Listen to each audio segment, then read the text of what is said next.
ଏଇ କାହାଣୀଟି ହେଉଛି ମୋଟାପୁର ଜଙ୍ଗଲର, ଯେଉଁଠି କେବଳ ପକ୍ଷୀମାନେ ହିଁ ରହୁଥିଲେ। ସେଠାରେ ଦୁଇଟି ଶାଗୁଣା ରହୁଥିଲେ, ସୋନୁ ଆଉ ମୋନୁ। ସେ ଦୁଇଜଣ ଭାଇ ଭାଇ ଥିଲେ। ଆଉ ସୋନୁ ବହୁତ ବଦମାସ ଥିଲା, ଆଉ ମୋନୁ ବହୁତ ଭଲ। ସୋନୁ କୌଣସି ଜିନିଷ ନେବା ପାଇଁ ଅଲଗା ପକ୍ଷୀମାନଙ୍କୁ ସେଇଠି ମାରିଦେଉଥିଲା, ଆଉ ମୋନୁ ସେଇ କାମକୁ ବହୁତ ସ୍ନେହରେ ସରଳ ଭାବରେ କରୁଥିଲା। ସୋନୁ ଗୋଟିଏ ଦିନ ଦାନା ନେବା ପାଇଁ ଜଙ୍ଗଲକୁ ବାହାରିଗଲା।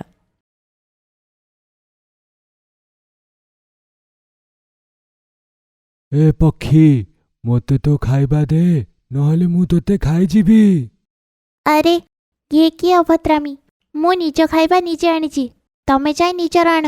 ମୁଁ କାହିଁକି ଦେବି ତମକୁ ନିଜ ଖାଇବା? ମୋନୁ ତା କଥା ଶୁଣି ବହୁତ ରାଗିଗଲା, ଆଉ ସେଇ ଚଢ଼େଇଟିକୁ ସେଠି ମାରିଦେଲା।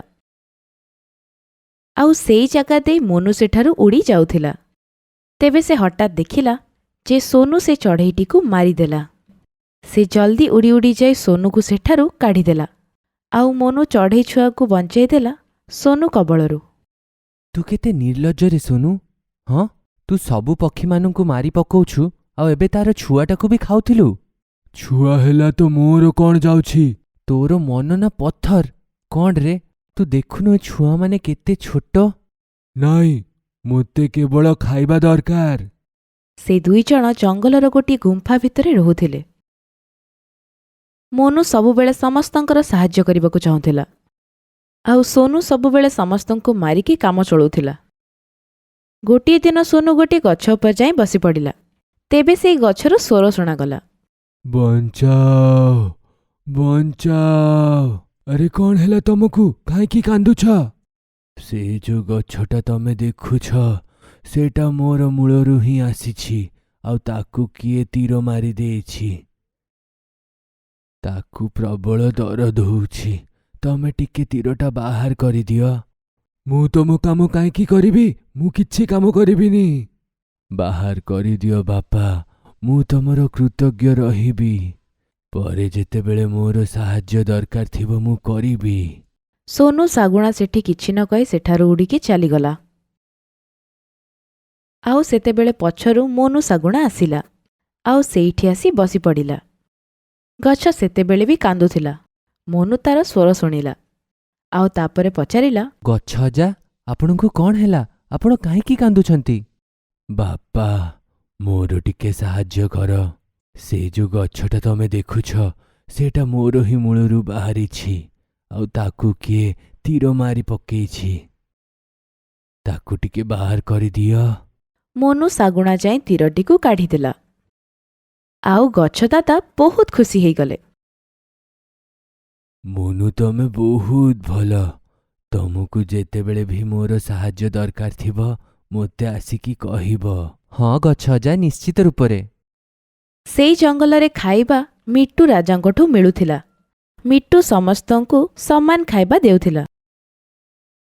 ସେଥିପାଇଁ ମିଟୁକୁ ସବୁ ବହୁତ ମାନୁଥିଲେ।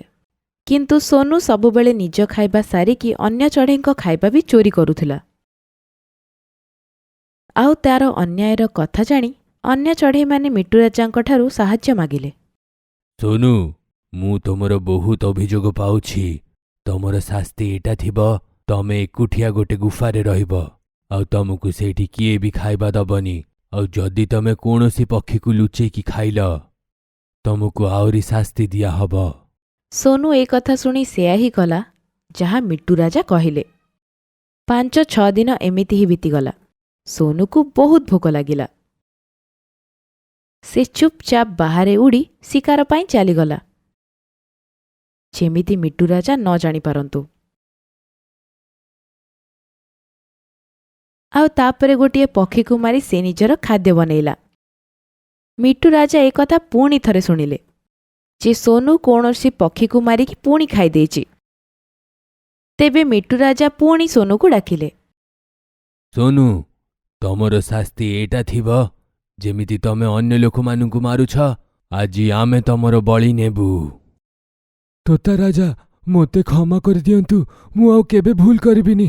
ମୋତେ କ୍ଷମା କରିଦିଅନ୍ତୁ। ନାଇଁ, ତୁମକୁ ବହୁତ ସମୟ ଦିଆହେଇଥିଲା, ଆଉ ତମକୁ ଆଗରୁ କୁହା ବି ହେଇଥିଲା, ହେଲେ ତମେ ଶୁଣିଲନି। ଏବେ ତୁମକୁ ଜଣେଇବାକୁ ପଡ଼ିବ ଯେ ରାଜା କ'ଣ କରିପାରେ। ମିଟୁ ରାଜାଙ୍କର ଆଦେଶ ଆସିଗଲା। ଏବେ ସୋନୁକୁ ବଳି ଦେବାର ସମୟ। ସେଠାରେ ମୋନୁ ଶାଗୁଣା ଆସିଲା ଆଉ ସୋନୁ ଶାଗୁଣା ଜାଗାରେ ବସିପଡ଼ିଲା। ଆଉ ଭୁଲରେ ସୋନୁ ଶାଗୁଣା ବଳି ଦେବା ଜାଗାରେ ମୋନୁ ଶାଗୁଣାର ବଳି ଦିଆଗଲା। ଆଉ ସୋନୁ ଆଶ୍ଚର୍ଯ୍ୟ ହୋଇଗଲା। ତାକୁ କେମିତି କିଛି ହେଲା ନାହିଁ। ଆଉ ଯେବେ ସେ ପାଖକୁ ଗଲା, ଦେଖିଲା ମୋନୁ ଶାଗୁଣା ଆଉ ଜୀବନ୍ତ ନାହିଁ। ଆଉ ମୋନୁ ଶାଗୁଣାର ବଳି ଦିଆଯାଇଥିଲା। ସୋନୁ ଶାଗୁଣା ସେଠି ବହୁତ କାନ୍ଦିଲା। ସୋନୁ, ଦେଖ ତମକୁ କେତେ ବଢ଼ିଆ ଭାଇ ମିଳିଥିଲା। ଏମିତି ଭାଇ ଯିଏ ତମକୁ ନିଜଠୁ ବେଶୀ ଭଲ ପାଉଥିଲା। ତମ ଭୁଲଗୁଡ଼ା ସବୁ ଲୁଚାଇବା ପାଇଁ ସେ ନିଜ ବଳି ଦେଇଦେଲା। ସୋନୁ ଶାଗୁଣା ବହୁତ କାନ୍ଦିଲା। ଆଉ କିଛି ବି କହିପାରିଲାନି। ଆଉ ଗମ୍ଭୀର ଦୁଃଖରେ ବୁଡ଼ିଗଲା। ତାପରେ ସେ ନିଜ ଗୁମ୍ଫାରେ ଯାଇ ପୁଣି ଥରେ ରହିଲା। ସୋନୁ ଶାଗୁଣାକୁ ନିଜ ଭାଇ ବିଷୟରେ ବହୁତ ମନେ ପଡ଼େ। ଯେ ସେମାନେ କେତେ ସାଙ୍ଗରେ ଉଡ଼ୁଥିଲେ, ଖେଳୁଥିଲେ, କୁଦୁଥିଲେ। ତାପରେ ସୋନୁ ଶାଗୁଣା ଗୋଟିଏ ବି ପକ୍ଷୀର ଜୀବନ ନେଲା ନାହିଁ। ଆଉ ତାଙ୍କର ସାହାଯ୍ୟ କଲା। ଆଉ ସେ ବହୁତ ଭଲ ହୋଇଗଲା। ମୋନୁ ଶାଗୁଣାର ଜୀବନ ଗଲା ପରେ ସୋନୁ ଶାଗୁଣାକୁ ଜଣାପଡ଼ିଲା, ଯେତେବେଳେ ଗୋଟେ ନିରୀହର ଜୀବନ ଯାଏ ତେବେ କେତେ କଷ୍ଟ ହୁଏ। ସେ କାହାର ପରିବାରର ସଦସ୍ୟ ମଧ୍ୟ ଥାଏ। ଆଉ କାହାକୁ ଜୀବନଠାରୁ ବି ବହୁତ ଅଧିକ। ଏହି କାହାଣୀରୁ ଆମେ ଏହି ଶିକ୍ଷା ପାଇଲେ ଯେ ଆମକୁ କେବେ ଖରାପ ହେବା କଥା ନୁହେଁ। ଯେ ଆମର ଖରାପ ବ୍ୟବହାର ପାଇଁ ଅନ୍ୟ କେଉଁ ଜୀବ କେବେ ହଇରାଣ ନ ହେଉ।